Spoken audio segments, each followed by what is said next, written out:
ಸ್ನೇಹಿತರೆ, ಅಂತರಿಕ್ಷದಲ್ಲಿ ಸಾವಿರಾರು ನಕ್ಷತ್ರಗಳು, ಆಕಾಶಕಾಯಗಳು, ಗ್ರಹಗಳು, ಉಪಗ್ರಹಗಳು ಇದ್ದರೂ ಮಾನವನಿಗೆ ಜೀವಿಸಲು ಯೋಗ್ಯವಾದ ಪರಿಸರ ಹೊಂದಿರುವ ಏಕೈಕ ಗ್ರಹ ನಮ್ಮ ಭೂಮಿ.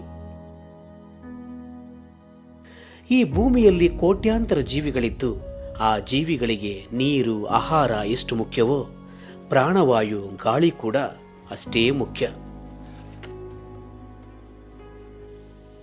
ಒಬ್ಬ ಮನುಷ್ಯ ಆಹಾರವಿಲ್ಲದೆ 30 ರಿಂದ 40 ದಿನ ಬದುಕಬಹುದು.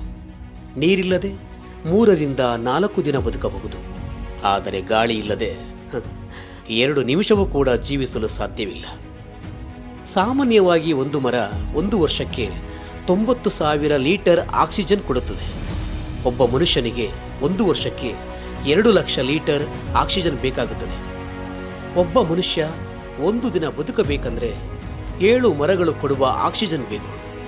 ನಮ್ಮ ಭಾರತ ದೇಶದಲ್ಲಿ ಒಬ್ಬ ವ್ಯಕ್ತಿಗೆ 7 ಮರಗಳು ಇದ್ದರೆ ಕೆನಡಾದಂಥ ದೇಶದಲ್ಲಿ ಒಬ್ಬ ವ್ಯಕ್ತಿಗೆ 8,000 ಮರಗಳು ಇರುತ್ತವೆ. ಅಂದರೆ ಆ ದೇಶದ ಜನರು ಶುದ್ಧ ಗಾಳಿ ಸೇವಿಸಿ ಎಷ್ಟು ಆರೋಗ್ಯವಾಗಿದ್ದಾರೆ ಎಂದು ನೀವೇ ಊಹಿಸಿಕೊಳ್ಳಿ. ಇಂದು ಪ್ರಪಂಚದಲ್ಲಿ 65% ಜನ ಏರ್ ಪೊಲ್ಯೂಷನ್ನಿಂದ ಸಾಯುತ್ತಿದ್ದಾರೆ. ಕುಡಿತದಿಂದ, ಧೂಮಪಾನದಿಂದ, HIV, ಕೊರೋನಾದಂಥ ಭೀಕರ ಕಾಯಿಲೆಗಳಿಂದ ಜನ ಸಾಯುವುದಕ್ಕಿಂತಲೂ ಹೆಚ್ಚಾಗಿ ಶುದ್ಧ ಗಾಳಿ ಇಲ್ಲದೆ ಸಾಯುತ್ತಿರುವುದು ವಿಪರ್ಯಾಸ. ಈ ಏರ್ ಪೊಲ್ಯೂಷನ್ನಿಂದ 30 ಲಕ್ಷ ಜನರಿಗೆ ಗರ್ಭಪಾತಗಳಾದರೆ 40 ಲಕ್ಷ ಜನರಿಗೆ ಲಂಗ್ಸ್, ಹಾರ್ಟ್ ಅಟ್ಯಾಕ್, ಅಲ್ಜಮಸ್, ಆರ್ಥರೈಟಿಸ್, ಬುದ್ಧಿಮಾಂದ್ಯತೆ, ಅಂಧತ್ವ ಇನ್ನು ಮುಂತಾದ ಕಾಯಿಲೆಗಳಿಂದ ಬಳಲುತ್ತಿದ್ದಾರೆ.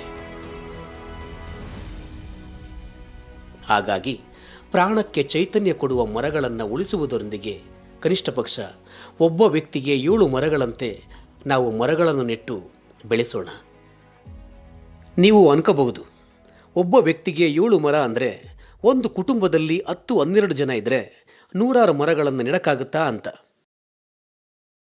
ಸಾಲು ಮರದ ತಿಮ್ಮಕ್ಕ 25 ವರ್ಷ ಕೋರೆಯಲ್ಲಿ ಕೆಲಸ ಮಾಡಿ ತನಗೆ ಮಕ್ಕಳಾಗದಿರಲು 40ನೇ ವಯಸ್ಸಿನಲ್ಲಿ ಸಾವಿರಾರು ಮರಗಳನ್ನು ನೆಟ್ಟು ಅವುಗಳನ್ನು ಮಕ್ಕಳಂತೆ ಸಾಕಿ ಮನುಕುಲಕ್ಕೆ ಒಳಿತನ್ನು ಮಾಡುವುದರೊಂದಿಗೆ ನಾಡಿಗೆ ಮಾದರಿಯಾಗಿದ್ದಾರೆ.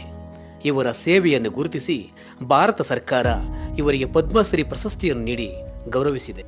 ಹಾಗೆ ಯಂಗ್ ಪೊಲಿಟಿಷಿಯನ್ ಜೋಗನಪಲ್ಲಿ ಸಂತೋಷ್ ಎಂಬುವವರು ಗ್ರೀನ್ ಇಂಡಿಯಾ ಚಾಲೆಂಜ್ ಎಂಬ ಹೆಸರಲ್ಲಿ ಸೆಲೆಬ್ರಿಟಿಗಳ ಕೈಲಿ ಗಿಡ ನೆಡೆಸಿ ಸಾಮಾನ್ಯರನ್ನ ಇನ್ಸ್ಪೈರ್ ಮಾಡುತ್ತಾ 16 ಕೋಟಿ ಮರಗಳನ್ನು ಬೆಳೆಸಿದ್ದಾರೆ. ಅಂದಮೇಲೆ ನಮ್ಮ ಕೈಲಿ ನಮಗಾಗಿ ಕನಿಷ್ಠ ಪಕ್ಷ 7 ಮರಗಳನ್ನು ಬೆಳೆಸಕ್ಕಾಗಲ್ವಾ? ಆಗುತ್ತೆ.